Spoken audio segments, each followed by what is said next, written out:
Okay, Carolina Fandom, welcome back. Thanks for joining us today. As always, I'm joined by Tom and Brittany Schmidt, and we've got a special guest for you tonight. We're going to talk to Matt Holder, NFL Draft Scout Matt Holder, and he is coming up next.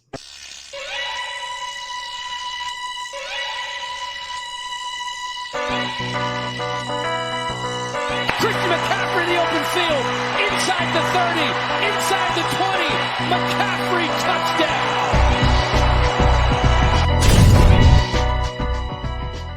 All right, Fandom, thanks for joining us once again, and we want to welcome back to the show Matt Holder. Matt is he's a graduate from the Scouting Academy, and he's a content writer for various Raiders sites, the Las Vegas Raiders. He's well-versed in player evaluation, and he knows his analytics. He did some work for Pro Football Focus, and we're pleased to have him back on the show. Matt, welcome back, and thanks for joining us. We're excited to talk about these prospects that the Panthers might be targeting here. So, first of all, how are you, sir? Awesome. Thank you guys for having me on. I really appreciate it. It was like we were talking about before. It feels like about a year ago last time I was here. So good to see you guys. Good to catch up with you guys. Yeah, no, absolutely. Thanks for coming on. And Matt, before we get into the nitty gritty here, I just kind of want to give our viewing audience an idea of what we're going to talk about here tonight. And also to say, hey, thanks for following us, for supporting us. If you like this kind of content, give us a like, subscribe. Share with us some content that following us on Twitter. Yeah, following us on Twitter as well, and let us know who you want us to have on the show. Who do you want to see? Guys like Matt who can help us with understanding player evaluation, understanding all that whole genre, and among other things too. So who do you want to see? We've got just kind of coming up. We've got Matt Batanti, our offensive line expert. You might remember Matt from last year, who talked, all about the Carolina Panthers offensive line. So we're excited to have him. But our rundown here, we're going to talk to Matt about ranking the quarterbacks. Who are his top quarterbacks? Because everyone wants to know. Panthers fans want to know. All right, who do you like and why? And also, who would be the best fit for Carolina, for this team, for Matt Rule, for the whole organization? I want to talk about some offensive line possibilities, offensive tackle, center, offensive line guard, and then I also want to discuss safety, because this is an area that Carolina might target. Who would be a good complement to Jeremy Chinn? What does Kyle Hamilton bring to the table, and how would he kind of blend in with Chinn and what the Panthers have on defense? So and hopefully if we can get through that, we've got some additional stuff to throw at you, Matt. So we're excited to have you on. Brittany, let's start it off with you. How about that? All right. So my questions, of course, Panther Nation has been absolutely buzzing with the quarterback. We have had a quarterback Conundrum, a quarterback carousel. There's so many words come to mind when I hear the word quarterback as a Carolina fan. So my first question for you, Matt, is who are your top 5 quarterbacks in the draft currently, and which one do you think would be the best fit for Jeff and I's Carolina Panthers? Not Tom. Not quite Tom. Well, I tell you what, I'm sure he likes the Panthers, but he's technically a Cowboys fan. Yeah, he's like the Cowboys guy. Same with Cowboy Joe. Go figure, gotcha. Right? But gotcha. This is a Panther show, so we're sticking with that. At least we're keeping the blue and silver, right? There you go. Awesome. Well, I think for me, I hate to beat a dead horse here, but it is really a tough year to need a quarterback, and that's kind of the unfortunate part about it. A lot of the quarterbacks are, even with positional value, kind of down on a lot of people's boards. I was just looking at PFFs, and the highest quarterback they have rated is 22nd overall, which obviously not what you're hoping for again at that position. But I think for me, one of the things that, or the guy that I kind of have is kind of a bit of a surprise, although I heard last week you guys had a guess with the same number 1, which is going to be Sam Howell. I mean, for me, I watched him over the summer, and I loved his game back then. I thought he could move in the pocket really well. I think he had good athleticism, and this year I think he even took that part of his game to another level with his feet and being able to make plays, and kind of had to with that offense in North Carolina. And then there's one throw, and it ended up being an incompletion because he threw it too far, that I cannot get out of my head with him, where he's on the run, rolling to his left, so his momentum's going the opposite way. He stops his feet and throws a rope about 60 yards to the back of the end zone. And I just watched that, and I mean, we make all these great big deals about, you know, the Malik Willis throw, him bombing it in his pro day. Well, Sam Howell's been doing this kind of stuff in the game, and I mean, like I said, it was a little bit too far, a little bit out of the back of the end zone, but it was put it in a spot where he could, where the receiver could still get it, not just like just a hand cannon, just trying to throw it down the field. So for me, just a guy with that kind of arm strength, with that kind of athletic ability, and he's a little bit younger than a guy like Malik Willis is, you know, that's the kind of guy that I want to bet on. Again, you know, in a weaker class, those are the kind of the traits. I feel like he's kind of getting it's funny to me because Sam Howell, I think, compares really well to Baker Mayfield, and both of their stocks have gone in the tank in the last like 12 months. If you really go back and look at it, they've kind of had interesting trajectories. But I think with Howell, you know, like we were kind of talking about, or like I referenced before, like the last year at North Carolina was a bit of a mess. You know, I think a lot of us were hoping, myself included, that maybe he'd step up and he'd be the elite quarterback that, okay, now he doesn't have two, you know, first and second round running backs and doesn't quite have, you know, the receivers that he had on the outside last year, and Diami Brown and a couple other guys. I think they had one other guy that ended up getting drafted. And he just wasn't able to overcome it. They had offensive line issues too. And that kind of all just kind of brought this big storm that kind of ended up killing a lot of his draft stock. So when I look at that, I'm like, okay, well, that's a lot of stuff that kind of out of his control. And that's, again, you know, you guys are kind of getting where I'm going as with my stand-up of him, you know, me starting to make a little bit of the excuses for him, but I think they are valid. And I do think he'd be an interesting guy to, you know, take over a franchise. If he ends up going to Carolina, I think that'd be pretty cool too, just from a marketing standpoint, being the guy that's from there, went to college there and all that good stuff. So I think that'd be an awesome fit for him, for the Panthers. My quarterback too is Kenny Pickett. I'll be honest, I wrote Pickett down as my quarterback too. And it's something where with Kenny Pickett, it's hard for me to say there's something I don't like about his game, but there's not a whole lot that I really like about his game, if that kind of makes sense, where it's like, he is that kind of, you know, when we think of the cliche, the pro ready type of guy, where he's like, I don't know how much better he's going to be, but I also don't know how bad he's going to be. I think his floor is a little bit higher. You know, the whole small hands things, that is an interesting topic of discussion. I think, you know, it's definitely something I can't ignore. Is it the end all be all? Obviously not. We've seen guys like Joe Burrow, Mike Vick have successful careers in the NFL with small hands, but he did have a ton of fumbles and he does wear the gloves. So that kind of does play into it. And again, he doesn't have that elite trait like those guys that I just named, like Joe Burrow, you know, that magic that Joe Burrow seems to have to be able to make plays. And with Mike Vick, obviously his running ability. For me, Kenny Pickett doesn't have that extra trait that really makes you go, wow, that makes you kind of overlook to think is this guy an outlier from that standpoint? So that's kind of where I'm at with him. And then number 3 is Malik Willis. And again, I feel like you could probably flip-flop 2 and 3, and I wouldn't fight you on that too much.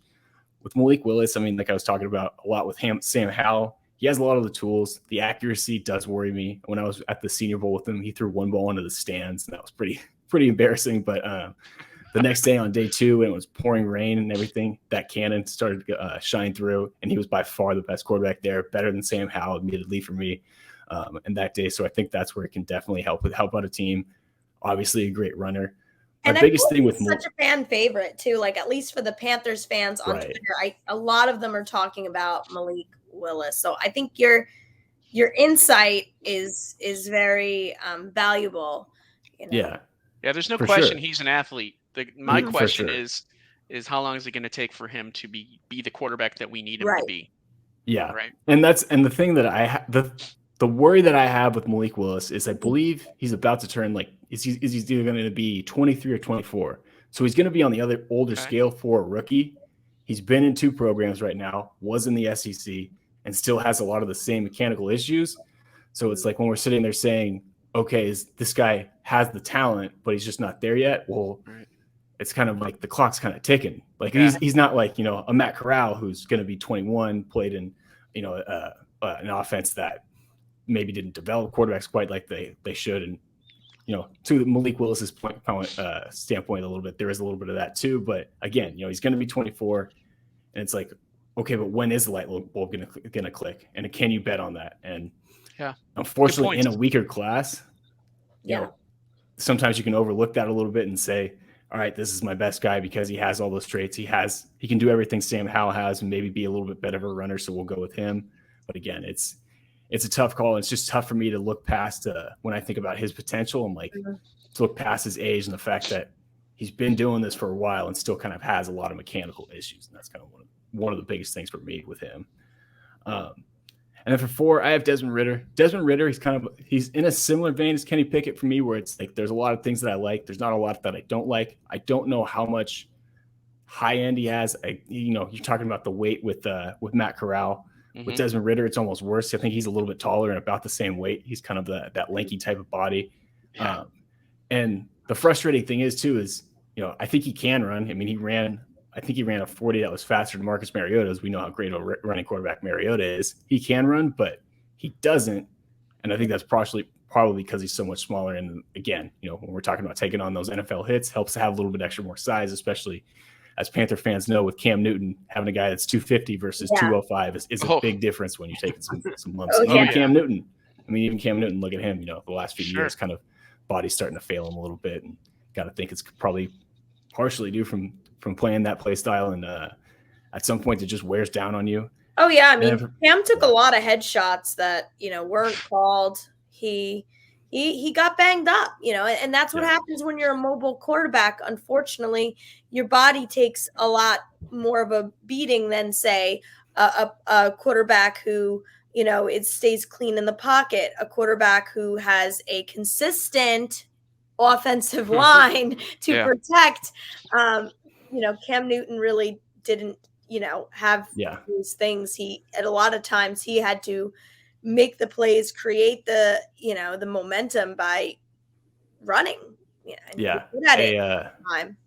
A running quarterback, a bad offensive line, and a quarterback with some health concerns is a rough combination. Yeah.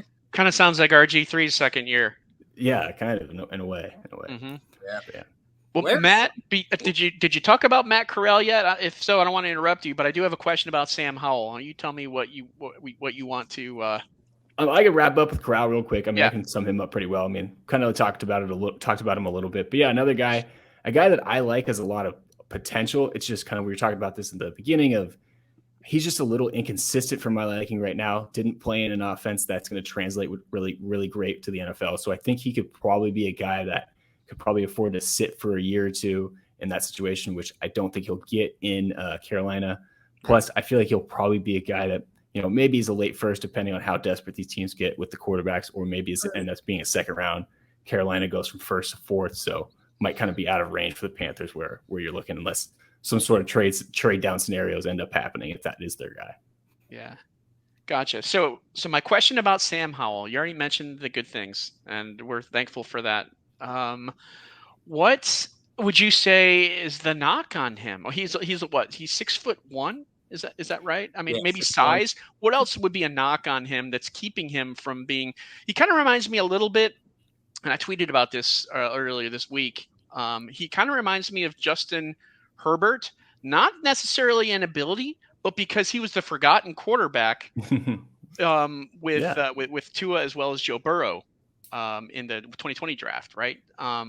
Here's Herbert. Granted, Herbert was taken in the top 10. I don't necessarily expect Howell to be taken in the top 10 there, but what's the knock on him? Why are people, if he's so? If John Lobb, who we had on earlier, said great positive things about him, he's their number one quarterback in their evaluation rankings here. Why hasn't he hit like mainstream popularity here? What's the knock? I think one of the biggest things is going to be kind of what we were talking about with Matt Corral. Is Sam Corral is not last year but the year before. The only quarterback that had thrown more RPOs than Sam Howell last year was Mac Jones. And Mac Jones played in more games. So that was part of it too. And I think that's kind of given some questions about his decision-making. There are kind of routes where he'll go through his progressions, but not pull the trigger necessarily on an open receiver, and he'll miss open guys. So I think that's kind of part of it, is his processing maybe isn't quite up to snuff just yet. Partially playing in an offense that maybe didn't ask him to do that quite as much as it will at the next level. And then too, I mean, it's the NFL draft. It is such a kind of a trend kind of deal. Like if you think about it, like Justin Fields last year, who, sorry if I'm bringing up a sore subject, Justin Fields last year was a great player by all means. or a great player in college by all means, was a great player for what, 3 or 4 years, 2-3 years at Ohio State. And all of a sudden, Zach Wilson has a great career, and all of a sudden he's slammed down quarterback number 2, and Justin Fields has fallen down to quarterback 4. Yeah. And I think that's part of it too. Like, I mean, as much as we want to break this down, as much as we want to take the think that the NFL evaluators are robots and have the system, they are still human, and they do still pay attention to the trends. And when a guy is trending down, even though we like to say it's not only the media hype, that does carry some weight in some NFL offenses. You know, different teams will have different opinions on that and everything. But I do think that the trend and kind of where you're at in the cycle or the wave kind of does play a big factor. And I think where you finish as your senior year, probably, or not necessarily senior, but your last year in college, does factor into where you end up getting drafted, especially. And I mean, it can go either way. There can be guys that end up still going down the tubes and end up taking for whatever reason, like Sam Howell could be like that. Maybe it was, his junior year or whatever. He just had played behind a great offense. And that ends up being what he ends up being what he needs, is just elite talent around him. Or like I was talking about before, it was just a terrible situation, and he ends up being, like you said, kind of the Justin Herbert of the class from a situation standpoint. Yeah. Hey, before we get into Tom asking you about the offensive line, I got one question here. Let's fast forward 5 years into the future, and these quarterbacks that are in this draft. Who do you see as the quarterback that has the greatest leadership skills, and also the one who is most likely prospering is better than the others? Well, I think for me, I think I got to go with Howell as far as prospering from the others. If I'm gonna stick by my rankings a little bit, so I think from that standpoint, okay, I'll still go with Howell. As far as a leadership standpoint, I think the point that you bring up, I got to go with the guy that's won the most in college, which is going to be Desmond Ridder. I think that's going to be one of his biggest calling cards. Is the guy did not lose a whole lot of ball games. The guy played at Cincinnati and took over a program that I won't say is in the dumps, because Cincinnati's had some good teams in the past, but wasn't what it was when he's leaving it. Definitely for sure. And I mean, guy ended up taking them to the FCS the FBS playoffs and everything like that. And year before they were competing with Georgia in the Cotton Bowl. So I think from that standpoint, and from everything I've heard about him as a person and as a leader, and everything you hear about from his coaches and his teammates, and even people that just kind of sit down and talk with him, I think everyone walks away with how great of a person he is, and how great of a leader he is, and how great of a guy he is as far as having his head on his shoulders. That would definitely intrigue me from a fan base standpoint. I mean, I think if you draft him, if you end up taking him, I think you're definitely getting a guy that can command the locker room, and definitely a guy that is someone you can kind of be proud of off the field too, for sure. Which that's big for Carolina, because a lot of our guys, a lot of our fan base, you saw just how passionate the fan base was when Cam was released. When as Carolina fans, when we get behind someone, when we, guys like Thomas Davis, guys like Luke Kuechly, guys, guys like Steve Smith. I mean, Steve Smith had a big mouth, but you know what? He backed it up, and he's done so much wonderful things off the field. So I do have one more question before we segue into Tom with the offensive line. And that would be, are there any quarterbacks worth the gamble outside of the first round? I think I would go back to Corral on that one. I think he'll be outside of the first. Okay. He's definitely worth the gamble to me. Again, a guy that has a lot of traits. The other one that I'll go with is going to be Carson Strong. He's a guy that has a lot to work on. He has a lot to work on his footwork. Not the very most mobile guy. He had a nasty knee injury. I can't remember. I think a few years ago that it still kind of affected him in the pocket a little bit. But another guy that has a rocket for an arm and definitely has a lot of tools from that standpoint. So those would be probably my two guys.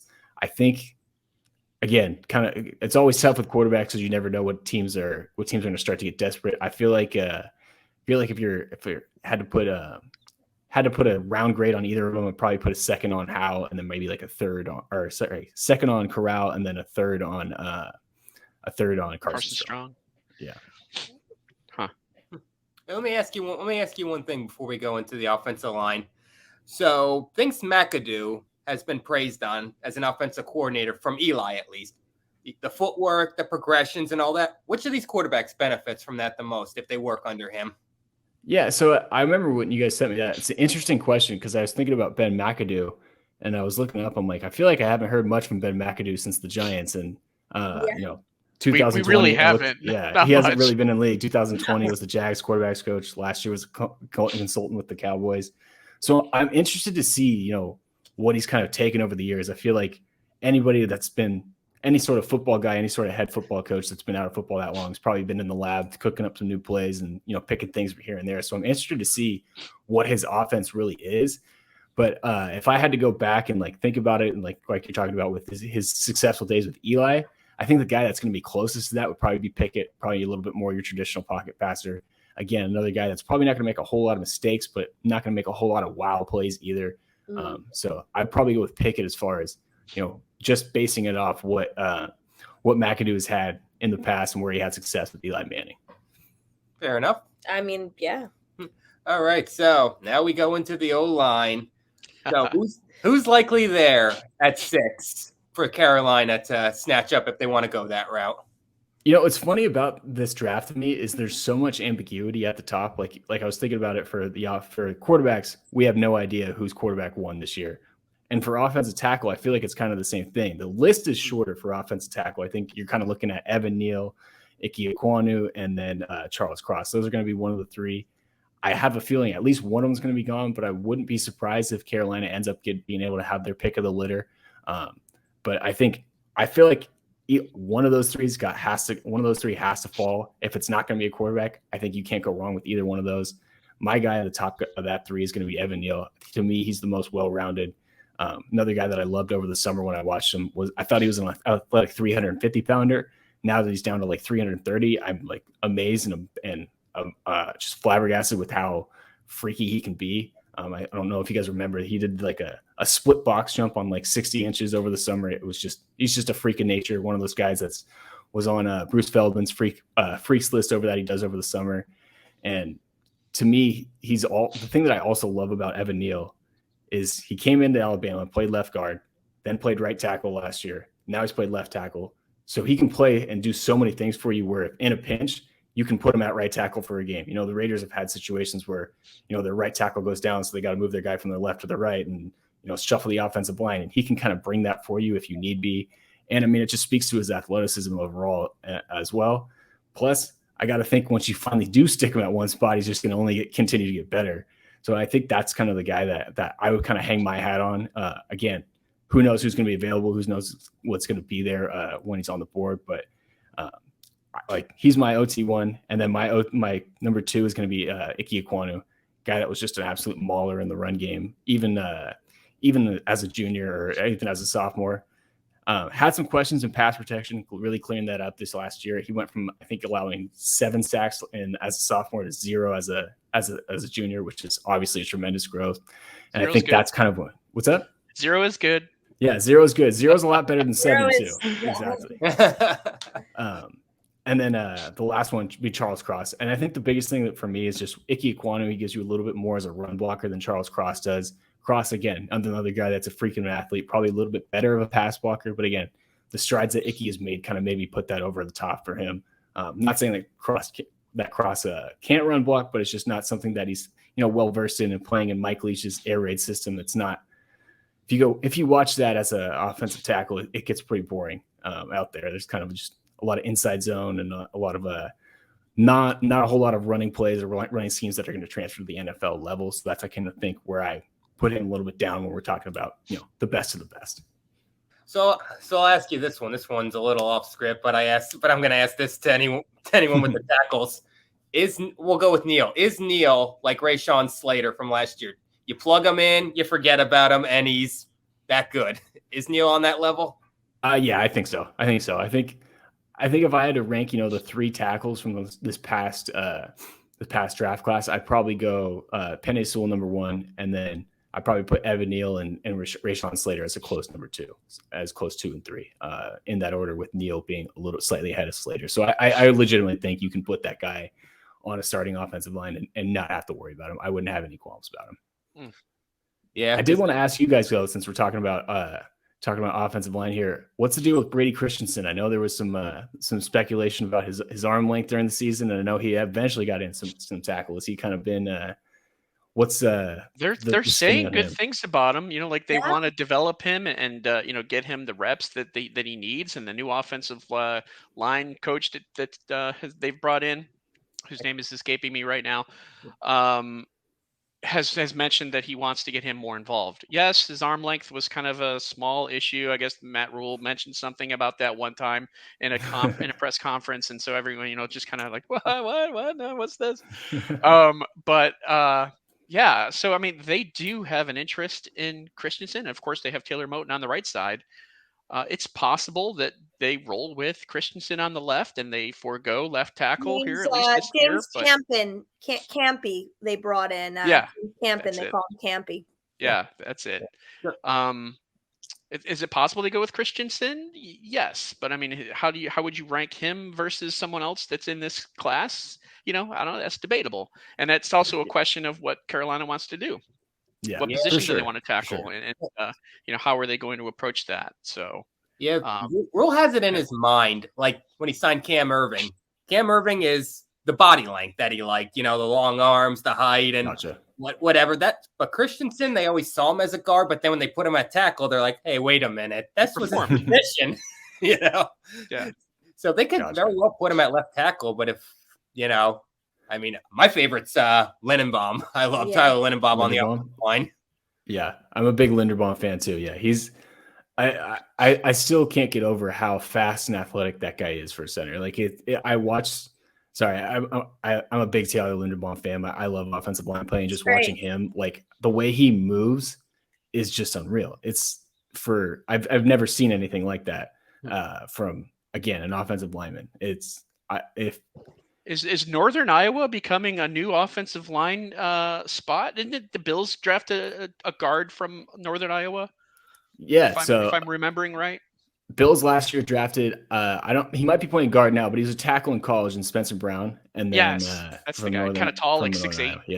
Yeah. And they do have another one. I know you guys want to talk about him too, and Trevor Penning too. So I don't know what they're feeding those farm boys out in Iowa, but it's whatever it is, it's working, because I can tell you Trevor Penning is another guy that I really like. I mean, I love him for the Raiders just because he embodies what the Raiders really are, which is this like tough, rugged, like finish you in the dirt kind of guy. Like he's a mean, nasty dude, but I also feel like that can be a weakness for him, because if you go back and look, he led college football, I'm pretty sure last year, or at least offensive lineman and like personal fouls. And there was a clip from the Senior Bowl where he nearly ended Desmond Ridder's career, just hip tossing a guy and kind of like almost got Ridder's legs wrapped them underneath him. So I definitely think he needs to tone it down a little bit. But I mean, he was a guy that when I watched him on film, I was a little worried about his athleticism, a little bit worried about how he translates to the NFL speed. Then he goes to the combine and just absolutely kills it. And I'm like, I don't know if I have these concerns anymore. A guy that, is in the mix as a first round offensive tackle, I think he'll probably end up going, in the mid picks. Probably, I would still put the three guys that we're talking about before ahead of Penning. But if you're talking about the fourth offensive tackle on the board, for me, I have absolutely no problem putting Trevor Penning there. And I mean, will Penning be there after pick 20? Would be there after pick 20? Is he that kind of run is the range? I think so. Yeah. So he's one. I feel like he could. He's one the Panthers trade back to get. Trade back and get him. Yeah, they could potentially trade back. Yeah, let's say, for example, I mean, I don't know if they could do this, but if Pittsburgh wanted to move up and select Malik Willis, they could be. I mean, they would have to move up a lot in terms of what they'd have to spend to get him. But if Carolina moved back down to 20, most likely having a second round pick, next year's first, or whatever it might be. Yeah. I'm just kind of curious what would be available around that pick. And Linderbaum, in my opinion, I think he's going to be like in the teens. Yeah. Talent-wise, he's top 5, but it's just not demand for the position, Right. Yeah, the position value is the problem with Linderbaum. Is that's what makes it tricky. Like Tom said, like I would, I'd put him in the top 5 just from a pure player standpoint. In this class, like I said, obviously I was just going over him a second ago. But again, with that center position, with the interior offensive line, he could still end up sliding to 20. I mean, if you go back and look at like a lot of recent draft classes, there aren't a whole lot of centers that go before, like pick 18. I went back and remember looking at it the last 5. I think that was the highest I could find a a center that was drafted. And as far as Penning goes at 20, the biggest thing I think might get in that way is the Chargers there might want another offensive tackle, and then the Saints now that they've lost Terron Armstead. That's true. At 18, they're going to be at 18. That could get in the way. Could get in the way of Penning sliding. But then again, the Saints might be in the quarterback market too. So again, a lot of stuff up in the air. I could see him falling around there. Like you said, I feel like that's about his range. But I could also see a team falling in love with that big nasty country boy and maybe taking him a little bit higher. So there's just so much up in the air with this year with this draft class. It's fun. What about Fally, the Minnesota guy? The big tall guy, big guy. He's like 360 or something like that, and he lost weight. Daniel Falele. Yeah, that's Falele. Yeah, I think he weighed in at about 380. Is what is combine, which is down from 400. Right. He was legit. He was a legit 400 pounds as a sophomore. So he's been dropping weights. I mean, Falele is an interesting guy. He's didn't pick up football until like his junior or senior year of high school. Kind of one of those stories. Grew up in Australia, and someone just saw him in a gym and said, "You're big. You should play football." And now he's about to go play in the NFL. So what do you know? Plus, the guy in the Eagles did it as well. What was it? Yeah, Jordan Mailata. Mailata. Yeah. Falele, he's a hell of a run blocker. There's not many guys, if he gets attached to, not many guys stopping a 380 pounds of momentum. That's for sure. And I mean, he has good feet for being the size he is. I think if he could drop down to like 360, which I say that I realize how ridiculous of a sentence that is. Drop down to like 360 or something like that. Maybe that could help him out a little bit too, and help him out against the speed rushers in the NFL. My problem with him is if I'm a defensive line coach, literally the thing I'm telling you is just do an inside counter, or an inside counter move on him. Like there were times at the Senior Bowl, I'm like, I don't know if he's ever going to stop this move. It was just that bad. He struggles with that. He struggles with his feet. I think there's certain times when you can see he's still thinking a little bit, and probably comes from an inexperience growing up with the game where, if the picture changes a little bit after the snap or things start moving a little bit faster, he kind of stops his feet a little bit and almost like thinks before he acts, instead of having that instinct right now, which again, those are the things that can get better with experience, but it is kind of tough to draft a guy like that. And, there's also a question of, is he ever going to get better? Is he ever going to be able to fix these issues? He is definitely an interesting guy. I think I feel like he'll be a third or second round pick for where he'll end up being. Wow, a lot to digest here, and you know what? Yeah. There's but the a lot funny of thing great is, information. yeah, lots of great nuggets here, Matt. Thanks. Appreciate it. The thing is about this draft is, like you already mentioned, we don't know who the top quarterback's going to be. We don't know we sort of know who the top offensive tackle will be, right? I want to get into, this is a good segue. I want to get into safety, and that means Kyle Hamilton, and talk about like the top guy in his class too, right? What separates him from the others? Why is Kyle Hamilton such a prized commodity? I hate to use another cliche. He just literally checks every box. He's 6'4". He's 220 pounds. He can run. He can play in the box. He can play deep. He has great hands. He's a freak athlete to make some crazy interceptions. I think he had one crazy one early this year. I can't remember what game it was, but it was the beginning of the season, like one-handed interception in the sideline. And he was a team captain at Notre Dame. I mean, like, what else do you want? Like, he's a great person off the field. Is he the Luke Kuechly of safeties? I mean, probably. I could put that up there. I mean, I'll see this with Kyle Hamilton.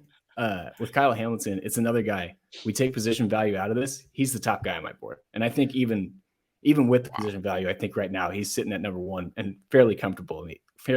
Like, he is, to me, without a doubt, one of the best players in this draft class.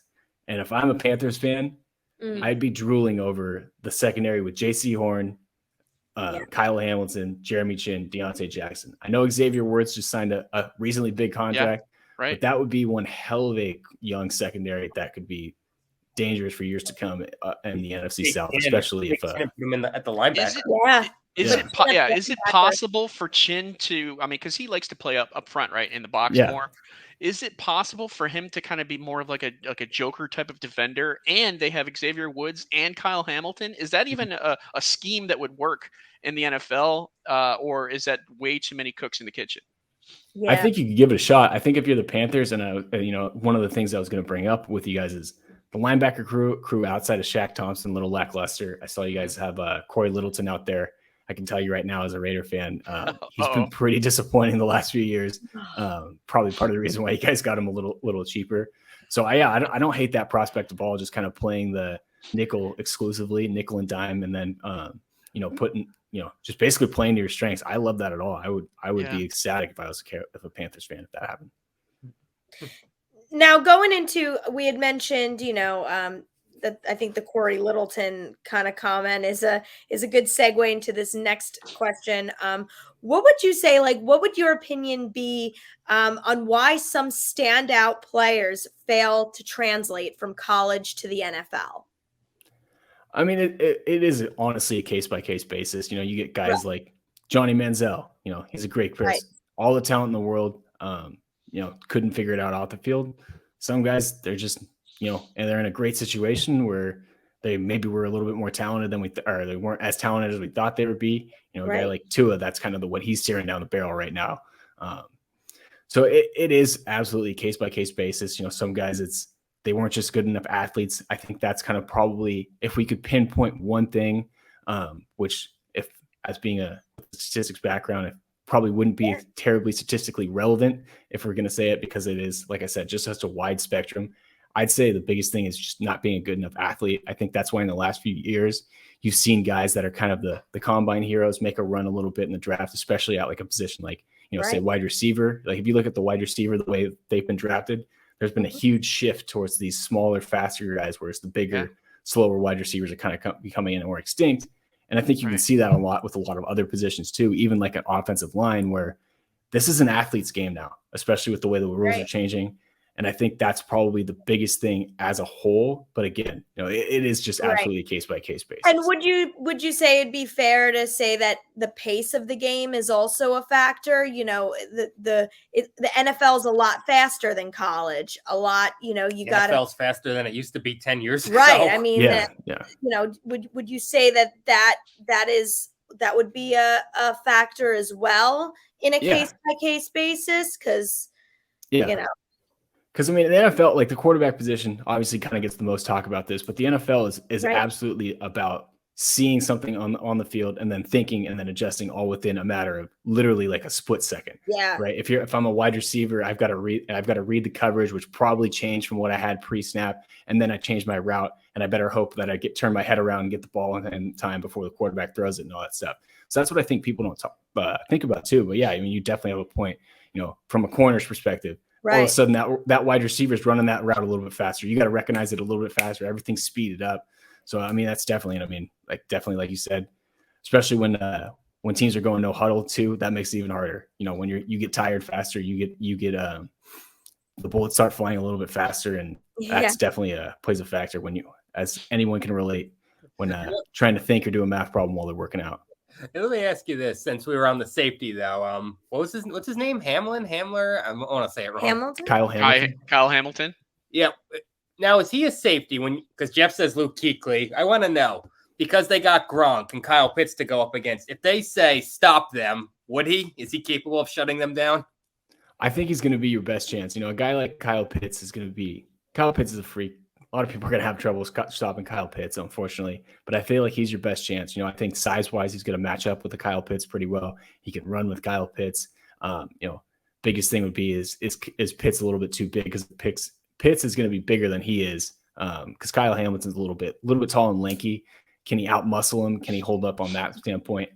I don't know if I'm comfortable saying that right now. Gronk, that's going to be the biggest thing with him too. Is the same thing. Is can Gronk out-muscle him a little bit? But like I said, as far as if you're going to hang your hat on someone being able to be your pit stopper for the next few years, it's got to be Kyle Hamilton from this draft class. The other guy that I would like to see if he could would be that kind of comes to mind is Lewis Cine out of Georgia. Yes. Oh, yeah. He's an interesting guy. He's interesting. Again, safety probably not going to be where the Panthers are picking. Again, that 1 to 4 drop off makes things tough. He's a guy that I think is late first, early second round type of guy. But he's a guy, when I watched him on film, one of the first things I thought of was tight end eraser. He can hold up against some physical tight ends. again, a guy like Gronk, that's a whole nother story. I don't know if that's going to happen, but who knows how many years Gronk has left. But if that's kind of what they're looking for, that tight end eraser type of guy, I'd go with a guy like Seen if you can't get a guy like Kyle Hamilton again. But I would definitely hang my hat on Hamilton being able to slow those down if anybody's going to be able to slow those tight ends down. Now, going back to the combine, just one more thing, Jeff. Sure. Who would you say is like who would you say has become the rising star since the combine? Coming up with the draft, who's kind of risen up in the ranks?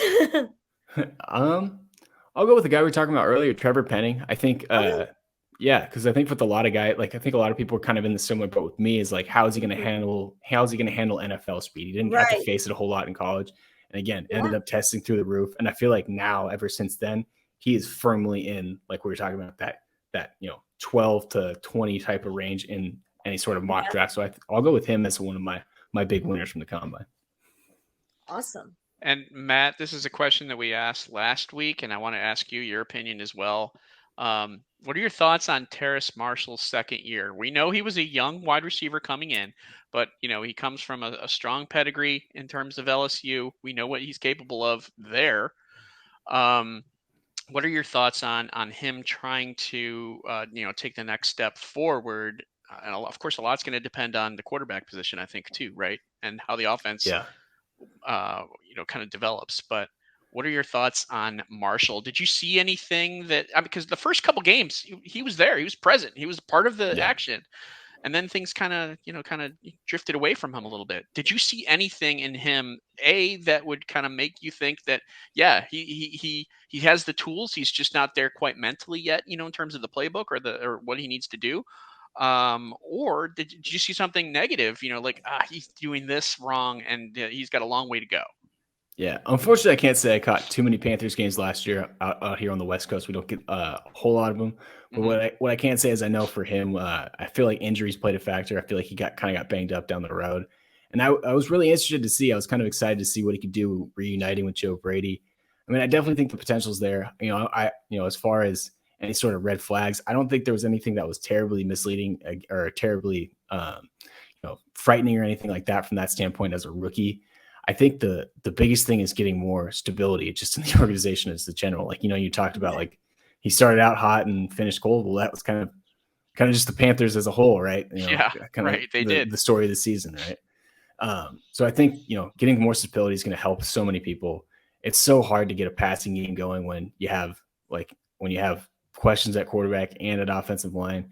So definitely, he's another guy that I'll definitely give a pass for last year, but I think he has plenty of potential. I think he's a guy that could definitely make a difference. I think, especially if I don't know exactly what's going on with Robbie Anderson, but if I don't know if he's still kind of on the trade market, because I feel like that could definitely help Marshall out a little bit. Kind of a maybe, but I mean, I don't know what they're going to get for him. I don't think they can get a 3rd round pick. If anything, maybe a 6th rounder or something, or you might as well just keep him and he's signed. So for sure. I don't know. Someone's going to have to step up. And then I'll be interested to see. McCaffrey's the wide receiver 1, really, if you think about it. Yeah, that's true. As much as DJ Moore, that's a knock on DJ Moore. Sorry, he's probably the wide receiver 2, right? But he's got to be in that mix. And that's kind of interesting because I would like to see what Terrace Marshall can do in the slot. So I'm interested to see how they would want to pair a healthy McCaffrey with those two, and if that kind of maybe that's kind of hindering his growth a little bit, or Marshall's growth a little bit, is maybe not getting as many looks as he normally would as a team that doesn't have such a dynamic weapon. But obviously you're going to keep McCaffrey around over Marshall or any sort of rookie or anything like that. Hey Matt, one more question. This one's off script. I want to talk about Ahmad Gardner, Sauce Gardner. Just in case the Panthers, hopefully they can re-sign Stephon Gilmore. That would be great. I know you want him for the Raiders. I was going to say, I hope not. And that's okay. You know what? I'm fine with that. We're all fans. We want the best player for our teams. But that's not necessarily the point. If Carolina does not re-sign Gilmore and maybe they target a corner in the draft at 6, is Gardner someone who is worth the pick? Could they potentially go for 2 corners in a row in the top 10 in the draft? And what kind of separates him from other cornerbacks, and what makes him so good?